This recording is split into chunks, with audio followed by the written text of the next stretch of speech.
Hello everybody, Prepper003 here today with another group threats for SHTF.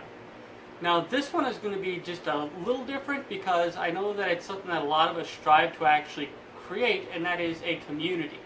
Now in my mind there's kind of two separations between communities. There's the prepper community and then there is a community. And what I mean by that is it's like a town, a county, or a city type of thing, where it's not just one group going towards one goal, but it's a conglomeration of different groups trying to pretty much survive. So what I'm going to I'm going to try to hit this into 5 points just to keep it a little bit more organized for you guys. But the first one is going to be the strength in numbers. Now, over your standard prep or something like that, a community is going to have a lot of numbers, a lot of different types of professions in that, and a lot of different types of people. Now the problem with that is all those people are going to need a lot of different resources to survive a long-term SHTF scenario, even a short-term SHTF scenario.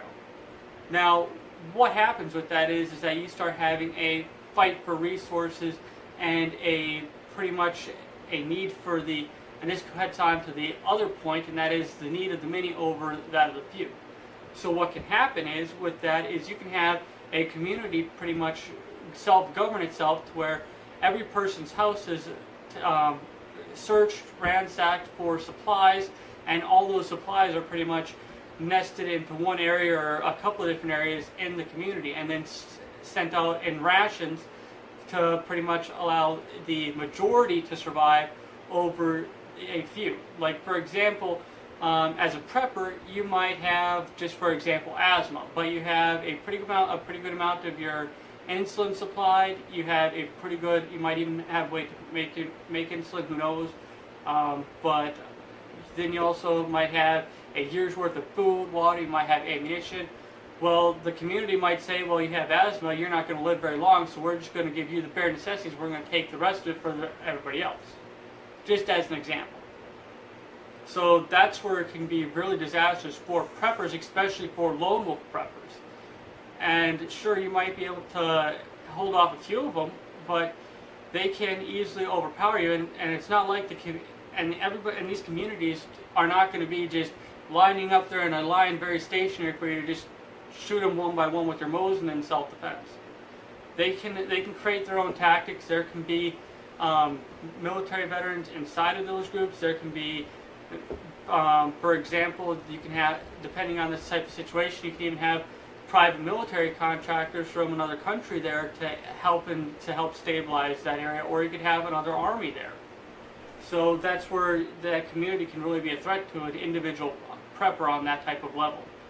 The next one, just like with the localized government threat, is going to be the control over the land and the resources.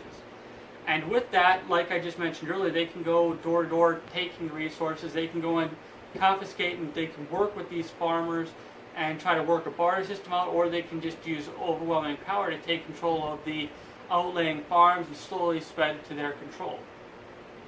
Now with that, and this kind of hits to some of those preppers I want to bug out, is that with spreading out and taking control of these other resources, these farmlands and things like that, is you can have territorial skirmishes between two communities. Like for example, you could have two towns just maybe 15 miles apart, and eventually they're going to slowly start to outbranch into the other smaller towns and try to keep building their numbers, building their resources and their numbers. And this is where you can eventually develop into city-states, and then you can have raging skirmishes and even, depending how big, wars between these two communities. And it can even come on to the state level, where you can have two states facing off against each other for resources in those two different states.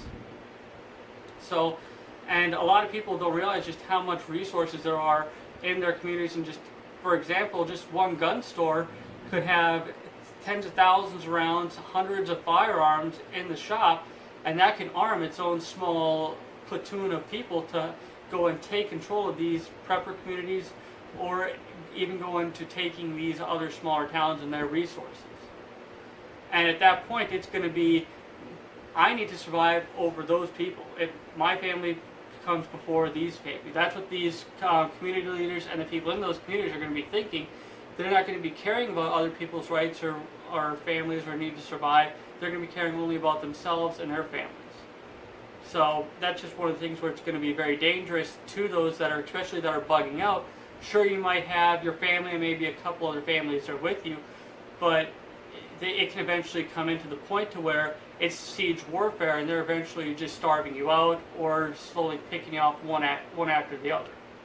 And it can be very disastrous on morale. They can even come to the point of inducing disease or chemical warfare onto you, because it's not that difficult to, if you're locked into a small compound, to just start bombarding your yard or your house with bug bombs, chemical sprays, and stuff like that.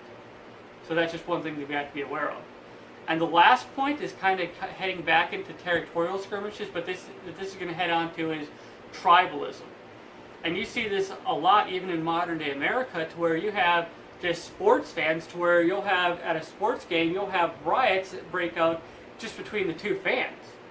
I mean, there's nothing that's really that disastrous or that's needing to where those two large groups of people need to fight, but yet they'll still fight and even at some points kill each other over just the outcome of a stupid game.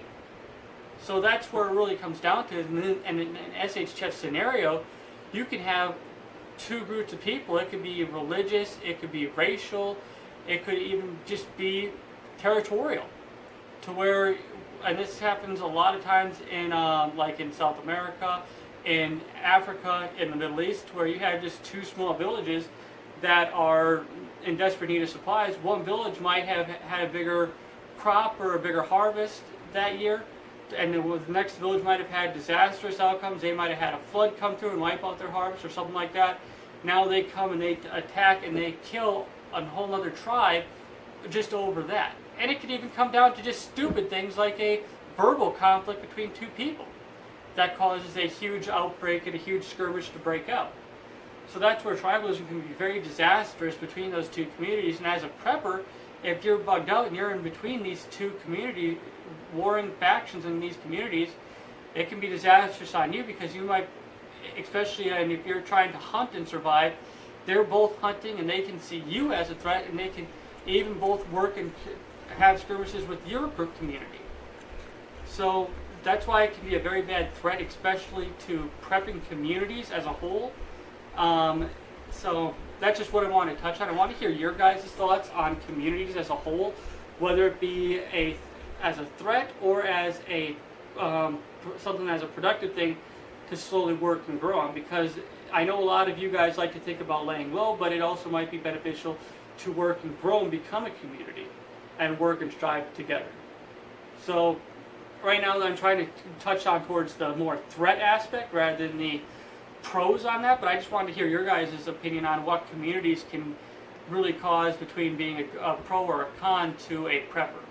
I know that's a whole other video in itself, but I just want to kind of get on your guys' feel on that and what you think about as a prepping compound and as a prepping staple hold for us preppers and us in the prepping community. So thanks for watching. Prepper 003 out. Look forward to hearing what you guys have to say.